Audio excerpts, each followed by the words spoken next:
de hoje vai ser para tentar explicar um pouquinho para vocês essa questão de aerógrafo de mistura interna e mistura externa.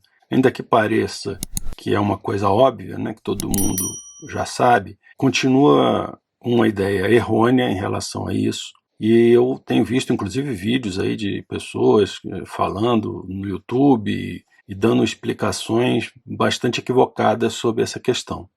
Essa questão é complicada porque, na verdade, existe um erro de nomenclatura dado pelos próprios fabricantes de aerógrafo. Eu vou começar dizendo o seguinte: não existe aerógrafo de mistura interna. Todos os aerógrafos são de mistura externa, ou seja, a tinta e o ar, eles se misturam fora do corpo do aerógrafo.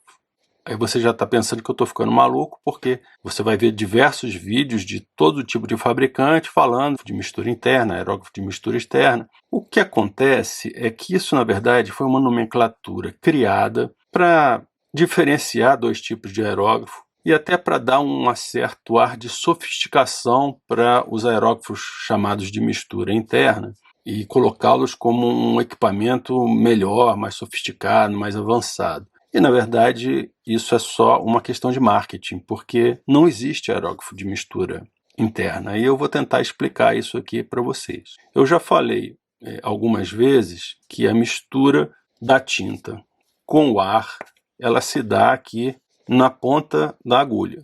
E tem um vídeo aí explicando bastante sobre isso, qual é o efeito que acontece, como é que a tinta caminha aqui, e o porquê que ela fica presa na agulha até o final. Eu vou deixar o card aí para esse vídeo, não vou entrar nesse assunto agora, mas o fato é que é isso que acontece. Bom, se você colocar esses dois aerógrafos aqui, um do lado do outro, dois Bager, vão dizer para você o seguinte: esse aqui é um aerógrafo de mistura externa e esse aqui é um aerógrafo de mistura interna. Será que é mesmo? Vamos dar uma olhada aqui.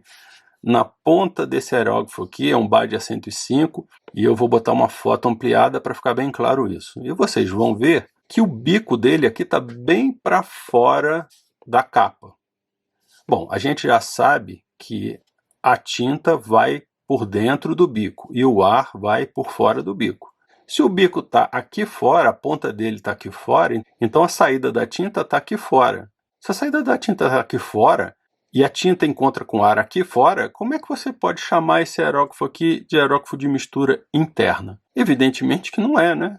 A tinta está aqui, ela saiu aqui na ponta do bico, o bico está fora do aerógrafo, ela encontra o ar aqui fora, a mistura é externa. Então, mesmo que esse aerógrafo aqui seja chamado de aerógrafo de mistura interna, na verdade, a mistura de ar e tinta se dá fora do aerógrafo, como em qualquer outro aerógrafo. O que eu vi a pessoa falando é que, não, chama de mistura interna, porque, vamos dizer, como nesse caso desse aerógrafo aqui do meu Iwata, o bico está bem na pontinha aqui da capa, então é por isso que fala que a mistura é interna. Não, não é isso não. O bico está bem na pontinha aqui, mas o ar vai encontrar a tinta na ponta da agulha, e isso se dá fora do corpo do aerógrafo. Então, este aqui também é um aerógrafo de mistura externa, ainda que todo mundo vai dizer que ele é um aerógrafo de mistura interna.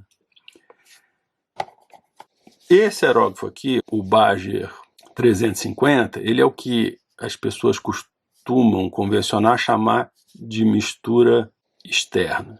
E vamos entender qual poderia ser a explicação para essa diferença de nomenclatura. Basicamente, a única diferença que existe entre esses dois aerógrafos é que, neste aerógrafo aqui, tanto o ar que vem daqui e corre por aqui, quanto a tinta que vem daqui e corre por aqui, os dois caminham por dentro do corpo do aerógrafo, ainda que se encontrem fora do corpo do aerógrafo.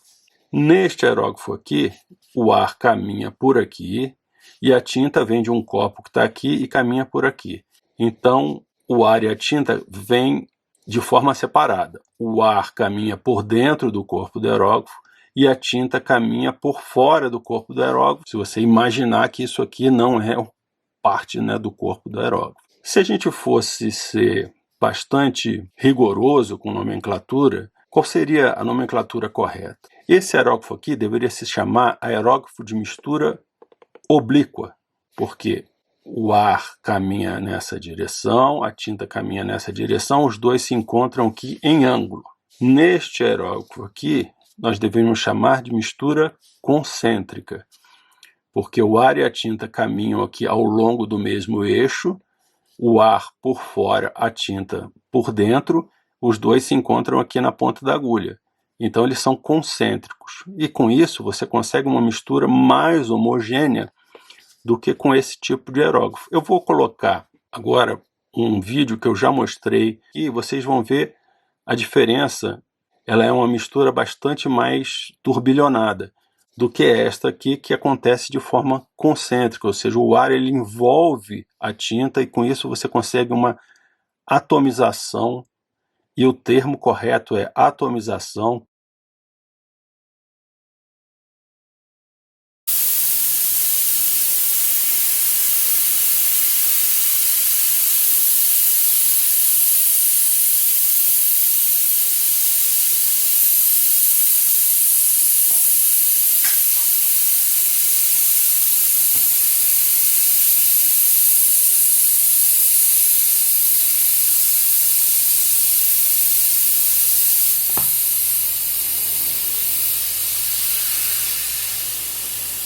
Por favor, não falem essa bobagem de que tinta sofre cavitação. Pelo amor de Deus.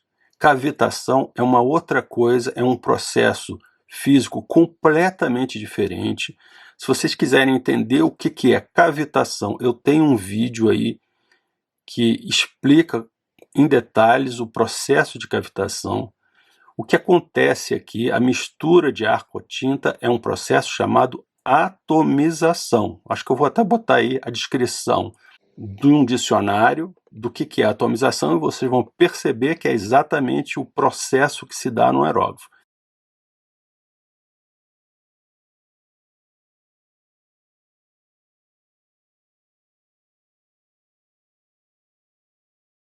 Então, pelo amor de Deus, esqueçam esse termo cavitação, isso é outra coisa. O que acontece aqui é atomização. Então, a atomização de um aerógrafo em que o ar e a tinta correm aqui no mesmo eixo, ela é muito mais homogênea e ela funciona muito melhor do que num aerógrafo como este aqui, em que o ar e a tinta caminham em ângulo um com o outro. Imagina então que os fabricantes, quando mudaram disso aqui para isso aqui, eles quiseram mostrar que esse sistema, e é verdade, é muito melhor do que esse sistema aqui. Talvez chamar de mistura concêntrica, mistura oblíqua ou mistura em ângulo não fosse uma coisa tão simples das pessoas entenderem, nem parecia assim uma diferença tão mais sofisticada. Então, optou-se por falar que isso aqui é um aerógrafo de mistura externa, isso aqui é um aerógrafo de mistura interna, quando na verdade todos os dois aerógrafos e todos os outros aerógrafos que existem, a mistura da tinta com ar é sempre externa ao corpo do aerógrafo. Não existe aerógrafo de mistura interna. Eu espero que isso tenha ficado claro aí para vocês, a diferença. É claro que é só uma diferença de nomenclatura, eu também não pretendo que isso vá mudar. Todo mundo fala que isso aqui é externo, isso aqui é interno, todos os fabricantes falam isso aí já se tornou de uso corrente, ninguém vai mudar essa nomenclatura, mas eu achei que era interessante explicar para vocês a diferença real que existe entre esses dois, e que na verdade, todos dois, como de resto todos os outros aerógrafos, a mistura de ar e tinta é sempre externa ao corpo do aerógrafo.